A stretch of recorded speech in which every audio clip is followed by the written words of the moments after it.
Welcome to the Cambridge Tech Podcast, talking all things technology from the heart of the UK's tech capital.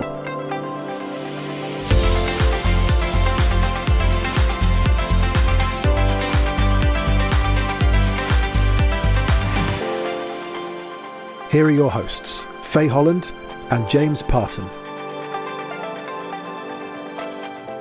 It's been another big news week for the region, with last week Bedford being announced as the new home for a Universal Studios, which is fantastic news, not just for Bedford, but for the region, for the UK. You know, we talk an awful lot about the need for offering high quality of life as well as everything else. So this, coupled with the Oxcam rail link as well, I think is just brilliant news.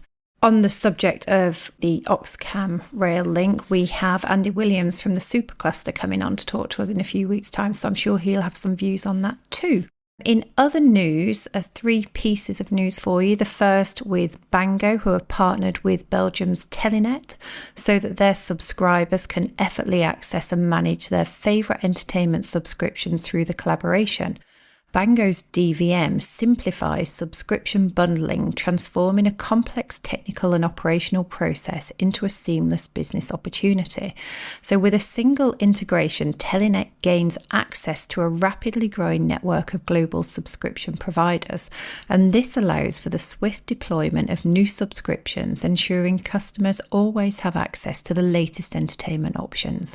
And you can listen to Ray Anderson, who's the executive chair of Bango, in our live recording from last year's Cambridge Tech Week, and it was episode 105.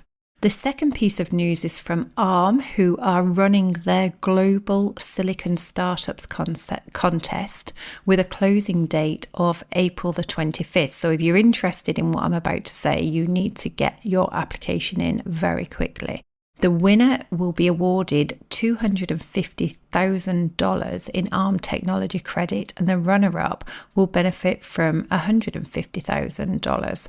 Winners will also receive access to the ARM ecosystem, helping to accelerate the time to market through access to a vast range of proven ARM IP technologies, tools, and training resources. It seems that investment opportunities are also possible because entrants can pitch at sessions hosted by the Silicon Catalyst Angel Investment Group, which is brilliant exposure to potential investors.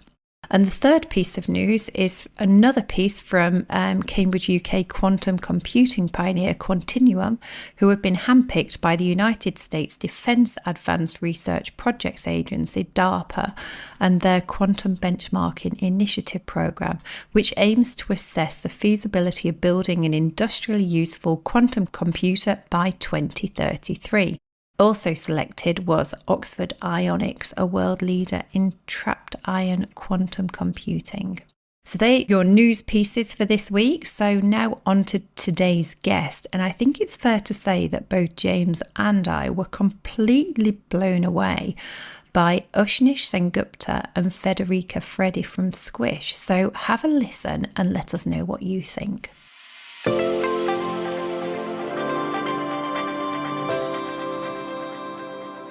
So welcome to both of you joining us on the podcast today. I think it's great to have you both here at such an early stage in your journey. So let's start by getting to know your background. So Ushnish, let's go first to you. Yeah, hi everyone. It's amazing to be here and thank you for inviting us. I'm Ushnish, co-founder and CEO of Sqwish. So I come from Kolkata in India, and I have always loved tech ever since I was a little kid, but I didn't really grow up with a lot of people around me who were very into tech. So I didn't have, for example, my own laptop until I got into university. We had these cyber cafes in Kolkata where you could pay 5 cents and you can spend an hour with the computer. So my dad literally had to drag me out of those cyber cafes when I was a child. And, initially I was just playing games, but I did become more interested in learning how to program games, right? So I started learning things like, C and Visual Basic, not at a very high level, but, this was just the beginnings of the IT revolution in India. And, IT training courses were popping up like mushrooms everywhere. And I was a little kid, and everybody, who was with me, like, were college students. But it was a really cool experience. Like, oh my God, the computer does what I tell it to do. I will be honest, I've never really envisioned myself as becoming an entrepreneur. I thought that I would be like, I was very into science and tech, and I thought I would be running like some kind of Dexter's lab myself, which sounds very stupid. But interestingly, I do think that what we're doing at Sqwish is kind of pushing the frontier of tech a little bit. So maybe in some way it is our own little Dexter's lab. And of course, after high school, I went and did engineering from the Institute of Technology. Then, went to Germany to do my master's in computational science. And, worked on very cool stuff like simulating proteins on supercomputers, proteins that were thought to be responsible for Alzheimer's disease. Really loved it, and also made little machine learning models of those proteins to figure out what was going on in those huge multi-million-dollar simulations. And then I moved to Cambridge in 2018 to do my PhD. Hi everyone, I'm Federica, co-founder and CTO of Sqwish. Yeah, I definitely have a different story from Ushnish. I was born in Italy, so that's also where I spent most of my childhood. And I was never actually as exposed as, Ushnish mentioned, to like tech. There were definitely no cyber cafes. I come from like a small town in Italy. That was just not a thing. And my parents also have like zero university education. So I've never received that push from them. But I've always been very entrepreneurial in my own little bubble. I used to always negotiate really hard with the other kids to buy their second-hand toys, and then I would resell them at like 2-3 times the price. And funnily enough, is like a little thing that is still in some ways in my everyday life. I still do it somehow with the Facebook Marketplace, but I can get out of that habit somehow. Yeah, I've always dreamt of building something big, and I didn't know that necessarily meant being an entrepreneur, but later on, as I got more exposed to the possibility and the opportunity of becoming a founder, that's when I was like, that's exactly what I need, and that's what I've always dreamt of, and it fits all of my dreams. My story: I arrived to Cambridge in 2019. In 2015, when I did my undergrad in information engineering at Cambridge, and then I graduated in 2019. I have experiences in computer vision and deep learning here at Cambridge, and in the meantime, I also worked as a software developer at some European startups like Bending Spoons, and also worked here in Cambridge at ARM. And after that, I joined MediaTek Research as AI researcher. Both great stories, and great that you both ended up in Cambridge. So let's kind of bring the story up to date. You're both in the city. How did you meet? And how did you come up with the opportunity for Sqwish? Yeah, so I arrived in Cambridge in 2018. Federica at that time was graduating, just about to graduate, right? And she was also organizing events. I think, what was it? Organizing events for the Cambridge University Engineering Society. Yeah, so, as a PhD student, I wanted to find out what was going on in the department. And we met at that event, and we came to know each other, quickly figured out that we had a lot of shared interests. She was doing very cool autonomous driving stuff with a professor in the department. I was obviously very, very into AI. We became friends in 2018, but then also became colleagues in 2022 when I joined MediaTek. So MediaTek is this big mobile chip making company. They deploy AI on their mobile chips and edge devices. And she had already been working there as a senior AI researcher, which is also what I did there. We collaborated. So, becoming colleagues is different from becoming friends. You figure out that, hey, not only do we get along, but we actually work well together. Like, we collaborated on a bunch of projects. For example, wireless, building AI models for improving the efficiency of wireless communications. Do you want to talk about the agent stuff that we did? We were working together also on another project. Yeah, we were building an autonomous agent for mobile phones. So say that you wanted to book a ticket for a concert for Billie Eilish. Basically, your Android phone would automatically, take charge of the task and open the browser and go and book tickets for you. And this was in 2023, so it was not as common as nowadays agents are. So it was very early days for that. And it was like really, really cool. Like we were doing GenAI stuff before GenAI was really a thing. And we not only were we excited by what we saw, we also saw some of the challenges, right? We also started our own little startup called Ideum. And the idea with that was to bring in, tactics of human creative thinking and combining that with AI models to, have a brainstorming app that comes up with more novel, diverse ideas. And while working on these applications, both within MediaTek and, for our little startup, we kind of started seeing some of the challenges when scaling these applications, right? Because we saw that every single word that you have to feed into these models, you have to pay money for. And, the longer the inputs that you feed in, the longer you have to wait for a response, right? Because that's how transformer models work. And we had some ideas on how we can make these models more efficient. And that's how we got started doing Sqwish. And it's also maybe something to do with our personalities. Like Federica says, she's a person always looking for the best deal. I'm also a person, always looking for like frugal solutions. And we thought we could help other developers, speed up their apps and, spend less on GenAI and build more with less.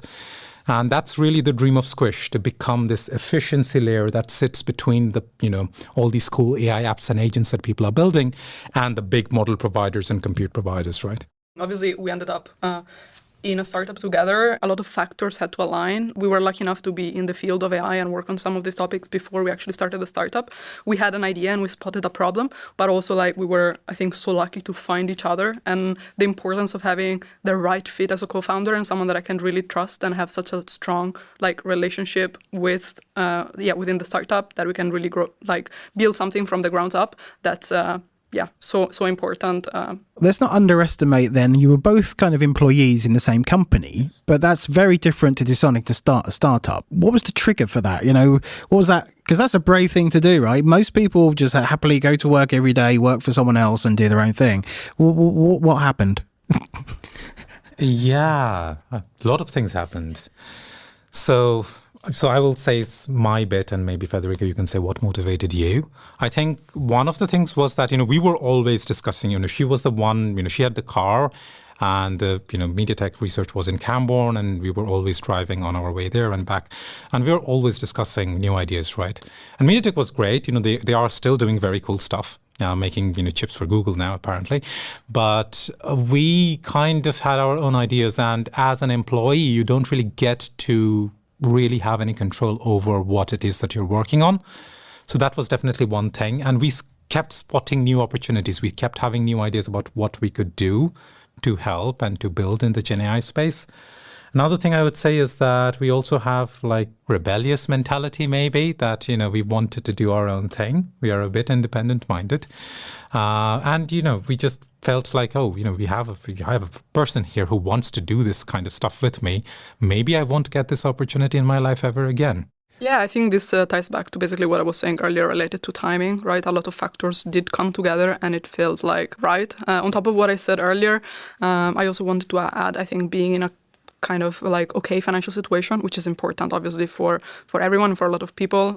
Personally, I had been working at MediaTek for a few years, nearly 5 years, and Ushnish had already been working for a couple of years. So we had a few savings on a side that could give us the freedom to go and try it. And we are both risk takers in that sense. We like taking risk, and I don't think there will ever be a better time later in our life to get started. I mean, obviously we're young, and with a bit of savings we can just get started, not have as many responsibilities as maybe later in life. So yeah, that's awesome.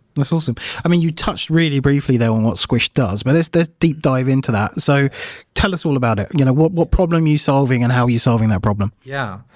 So the world that we see right now, we're seeing AI models becoming increasingly capable. They're consuming more and more information. They're taking on more and more complex tasks. And we are quickly heading towards a world where individuals and companies will have, autonomous agents taking on, a lot of these tedious tasks that currently human employees and, people have to do by themselves. What this means is not only a world where billions of AI human interactions are taking place, but, trillions and even more maybe of AI interactions are taking place. It's not really happened yet. It's maybe happening a little bit. Maybe like marketing bots are interacting with, spam checker bots and so on. But this will happen at a global scale. And we are observing this explosion, and we think that the world doesn't currently have enough power and compute. Of course, the big guys are building more, but we still think the world doesn't have enough power and compute. So what Sqwish wants to be is the efficiency layer for AI.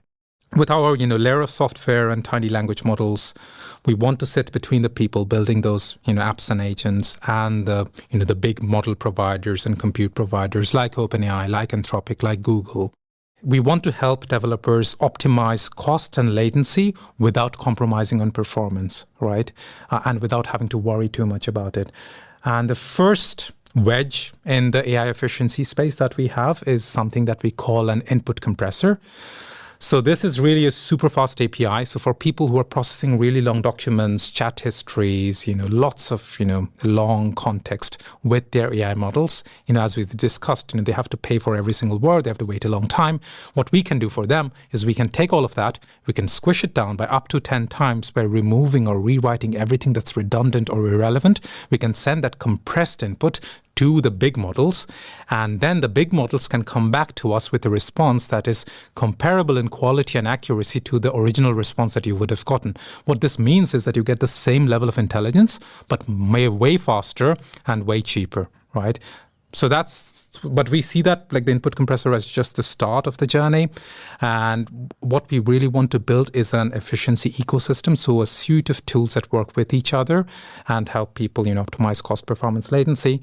So the next, steps in our roadmap are things like a super fast router that, depending on the complexity of your query and what you care about as a developer, it, routes you, it shows you the way to the best model provider and the best compute provider for your use case, right?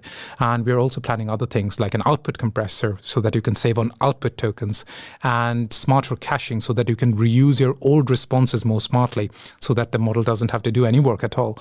And other things like smarter scheduling of AI inference requests so that you can use GPUs when they're cheaper, right? When people are sleeping, maybe, if you don't really care about when it's being completed, the task. So the idea is to bring all of these efficiency technologies together in a single line of code so that people can just optimize cost and latency and performance without having to worry so much and staying away, optimizing tiny little things. They should just focus on what they're good at and what they care about, whatever it is. And, we take care of the cost, latency, performance balance for them. We talk to a lot of people on the podcast, and there's something that comes across really strongly with you. And it's that, what is innovation? Innovation is something that you kind of don't know that you actually need. But when you explain what you do, it's like, of course you're going to need that, because we're producing so much more data that the system just won't work. We won't have the capacity.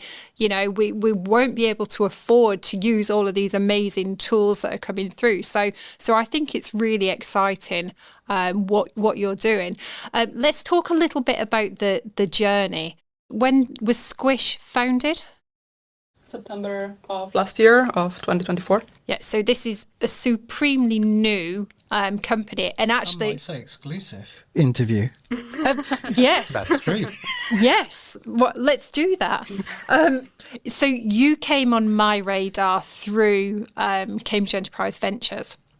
And we actually looked at you for 21 to Watch this year, and you made the list, but obviously you are so early in your journey. So tell us what you've been doing in the months since you've been founded, and what kind of activities are you undertaking now? We have been very busy building and talking to customers primarily. That has been definitely our focus. We are just releasing right now API access to our pilot customers. Always welcoming also more conversations. If anyone is interested, please get in touch. also going to fundraise. So we're going to initiate fundraising conversations between April and May. For me, what has been really exciting is not only the building, which is something that we have always been passionate about, building software. It's been great. It's amazing. But what has been surprising and maybe a bit challenging for us is talking to customers. As technical people, we're not really used to that aspect of doing business. And it has been surprising because, sometimes people have come back to us with things like, hey, at this moment, I don't really care about cost. We thought, hey, startups would, of course, they would care about optimizing cost. And many people came back to us saying, hey, I don't really care about that. But, when you say that you can make my app much faster, that sounds really interesting, right? So it's like little lessons like this. Even though it seems like, optimizing cost, latency, and performance should be a no-brainer and everybody should care about it, these conversations have revealed to us that, different segments of the AI market care more deeply about some of the things that we're saying, and figuring that out and adjusting what we're building to what people want from us. That has been a really enlightening process, I would say. I think in the context of this, actually, the accelerator that we're currently going through, the founders at the University of Cambridge START program, has been fundamental. It has really enabled us to get a lot of really valuable feedback and get a lot of customer conversations that are enabled us to iterate much faster and learn a lot. It's almost like you're compressing the startup as well, because you are doing everything so quickly. You could have spent ages building the compressor, working things out, but you've gone almost straight away to let's get some pilots, let's get some customers. The fact you've just mentioned you're on the founders program as well. You're already looking at raising your seed round. So just tell us a little bit more about that too. Yeah, I think that's the nature of the AI space right now. I mean, there is just no way around it. We have to run. There is a lot of pressure, and anyone following the AI space can see that new models are coming out day in, day out. We want to be there. We want to be up to date with the latest models, and we want to move very fast, right, to get the market for the AI efficiency where we think there's still a spot open. There's still it has still not been exploited as much. It has not been looked at as carefully as we think it will need to be looked at. The fundraising journey. Yeah, so I would like to stress that right now we are still in customer discovery mode. Like if anybody's listening to this podcast, I would prefer that they introduce us to customers, or maybe they are customers, and if there are AI companies that are experiencing any of these cost or latency pain points, maybe it's illegal AI startups, maybe it's enterprise knowledge search. Anybody who feels that they could use Sqwish, please talk to us. I think that's the biggest thing for us right now. But we are going to raise our pre-seed in 2 to 3 months' time. We need a bit of capital because we have a very ambitious vision.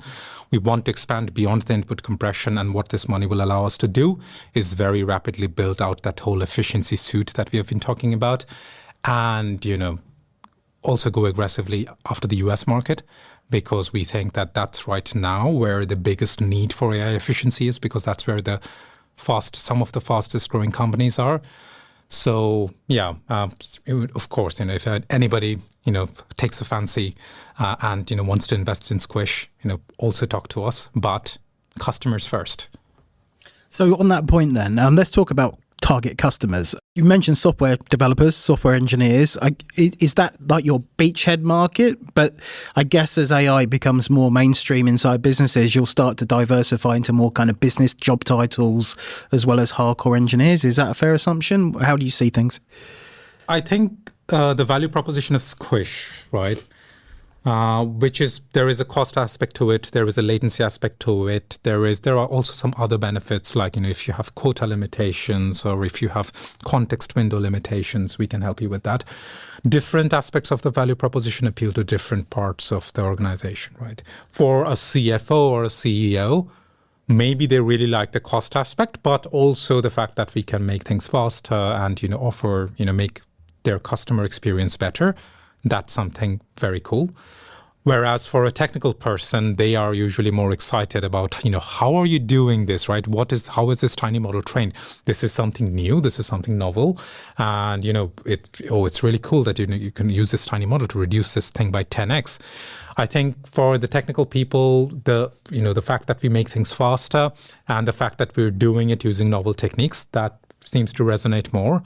Whereas for the business parts of the organization, the fact that we can save you money and we charge you only a fraction of the savings, so you're guaranteed to always have ROI with us.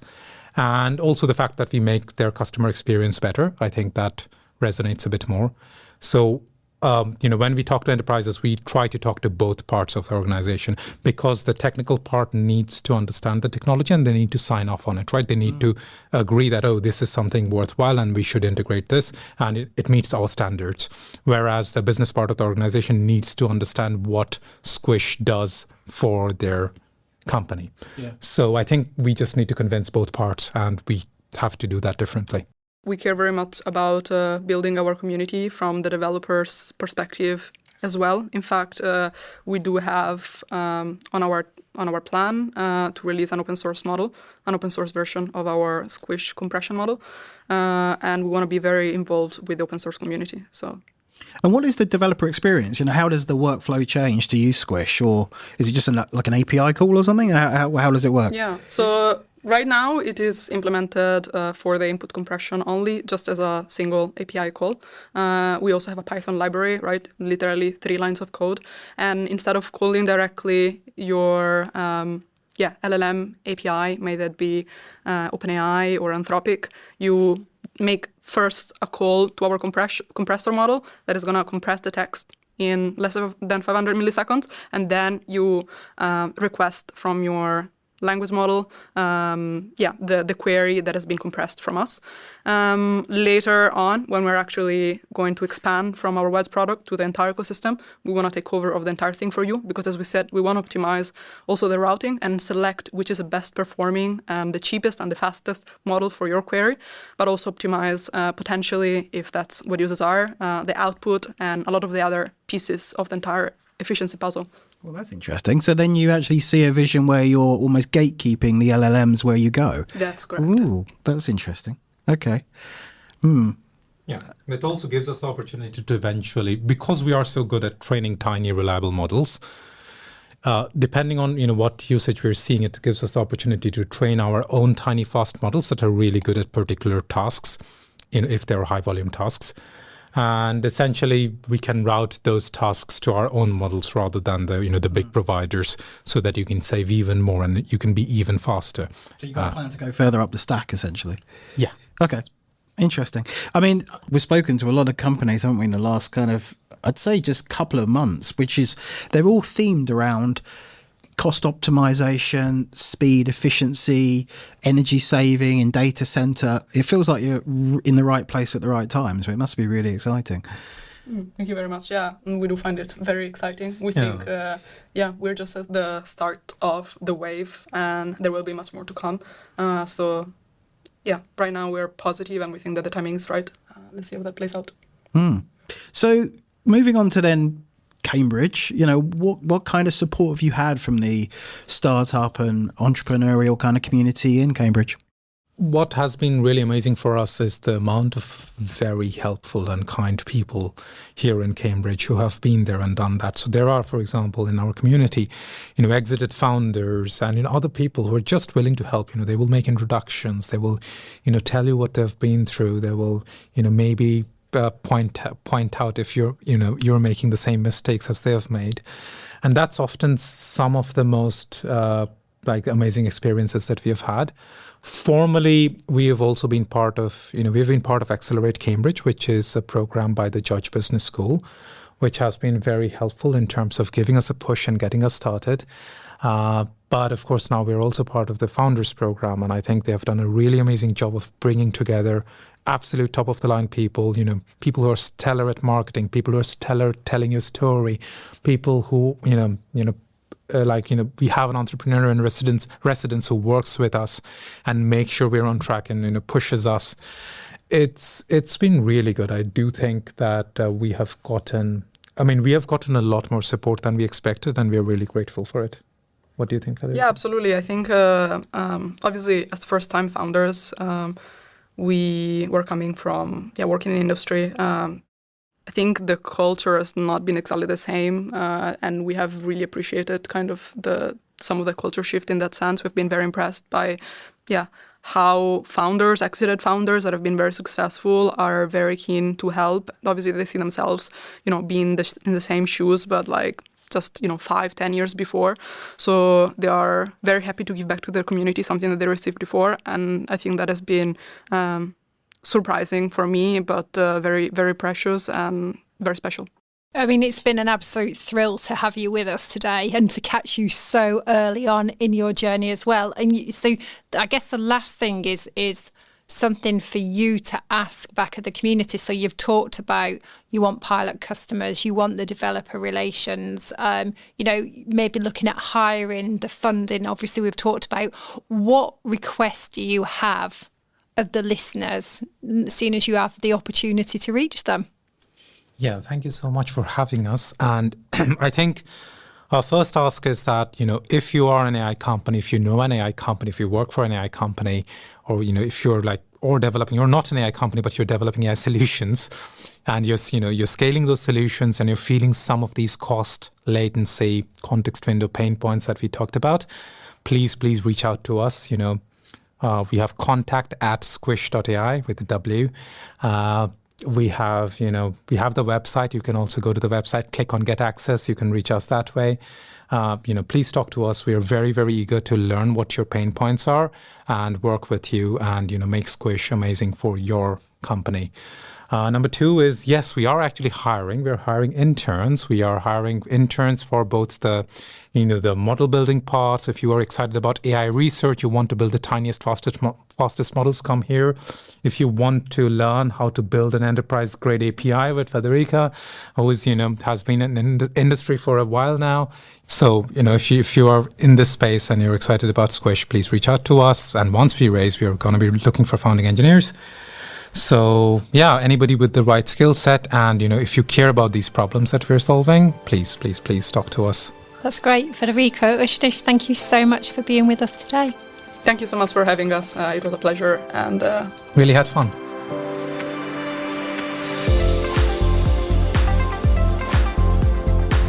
Today's show was produced by Joe Donaghy of Cambridge TV and supported by our media partner Business Weekly.